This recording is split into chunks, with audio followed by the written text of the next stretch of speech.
Good morning! Today is Monday. Today is December 15 and hindi siya ganong kalamigan. Lalaki na naman ako, of course. Although pwede naman ako magpahatid sa asawa ko, pero ayoko. Kasi kaya ko naman maglakad. And then, hindi naman masyadong malamig. Alas 8 na ng gabi. Alas 8 na ng umaga, pero look at my surroundings. Still dark. May nagkakayod ng yelo. Ito, tas itong kalsada ng dinadaanan ng tao. Kinakayod din yan. Para sa daanan talaga. Talagang kailangan kong kayuhin kasi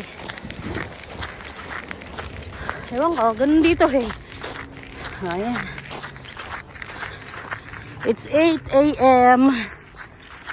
Actually, 8:20 na eh. Ayan. Work tayo ulit na. Para meron tayong pera. Hindi tayo hingi ng hingi. Hindi tayo asa ng asa sa ibang tao na nagtatrabaho din. Para mabuhay. Ano? Gamitin natin yung mga katawan natin. Para maging productive tayo. So, ayun lang.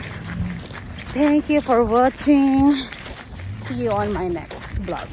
Bye.